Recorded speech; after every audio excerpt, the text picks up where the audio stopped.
Kung titignan mo yung pupuntahan, di pa parang malayo. Pero pag lilingunin mo yung pinanggagalingan, malayo ka na. Hindi mo malalaman kung hindi ka susubok. Ang buhay ay isang malaking sugal. Kung lagi kang takot sumugal sa isang bagay dahil takot kang mawalan, mauubos lang kung anong meron ka.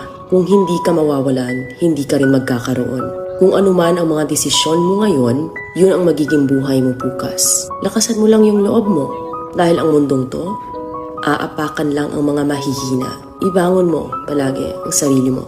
Balang araw, magugulat ka na lang na ang layo na pala ng narating mo. Kahit mabagal ang progress, basta may usad at kumikilos ka, okay na yan. Wala tayong magagawa. Ganyan talaga ang proseso ng buhay.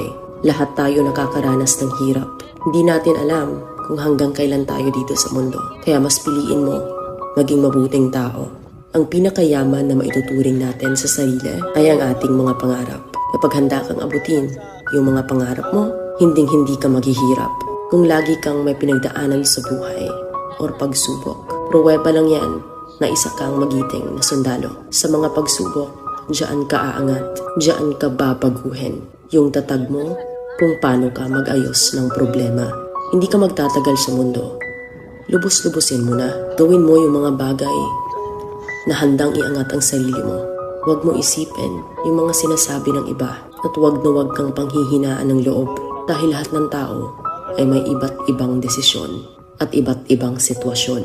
Huwag ka lang mawala ng pag-asa. Hindi mo naman kailangan madaliin lahat. May proseso ang bawat ganap mo sa buhay. Alam mo kung ano yung nakakapagod? Ang palaging patunayan ang sarili mo sa ibang tao. Sa mundong to, piliin mo ang hindi magarbo. Keep it low-key ka lang. Simple. Na kahit na alam mong meron ka, hindi ka babaguhin ng pera. Kasi lahat ng yan ay isang pansamantala lang. Pagpatuloy mo lang. Kung may pangarap ka, makakarating ka. Luway to welcome.